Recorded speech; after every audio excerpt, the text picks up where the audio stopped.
Hello കൂട്ടുകാരെ, എന്നിലെ വീട്ടമ്മയോടൊപ്പമുള്ള 5 AM 30 days PSC study ചലഞ്ചിലേക്ക് ഏവർക്കും സ്വാഗതം. ഇന്ന് ഊർജവും അതിൻ്റെ പരിവർത്തനവും എന്ന് പറയുന്ന ടോപ്പിക്കാണ് പഠിച്ചത്. പ്രവൃത്തി ചെയ്യാനുള്ള കഴിവാണ് ഊർജം. ഊർജ സംരക്ഷണ നിയമം ആവിഷ്കരിച്ചത് ആൽബർട്ട് ഐൻസ്റ്റീൻ. ഊർജത്തെ നിർമ്മിക്കുവാനോ നശിപ്പിക്കുവാനോ സാധിക്കില്ല, എന്നാൽ ഒരു രൂപത്തിലുള്ള ഊർജത്തെ മറ്റൊരു രൂപത്തിലേക്ക് മാറ്റാൻ കഴിയും. ഇതാണ് ഊർജ സംരക്ഷണ നിയമം. ഡൈനാമോയിലും ജനറേറ്ററിലും നടക്കുന്ന ഊർജ്ജമാറ്റം യാന്ത്രികോർജ്ജം വൈദ്യുതോർജ്ജമായി മാറുന്നു. ഇസ്തിരിപ്പെട്ടിയിൽ വൈദ്യുതോർജ്ജം താപോർജ്ജമായി മാറുന്നു. എന്നാൽ വൈദ്യുത ബൾബിൽ വൈദ്യുതോർജ്ജം താപോർജ്ജവും പ്രകാശോർജ്ജവുമായി മാറുന്നു.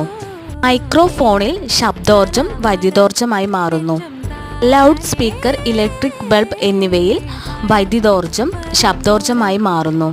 കത്തുന്ന മെഴുകുതിരി, തീപ്പെട്ടിക്കൊള്ളി എന്നിവയിൽ രാസോർജ്ജം പ്രകാശോർജ്ജവും താപോർജ്ജവുമായി മാറുന്നു. Thank you.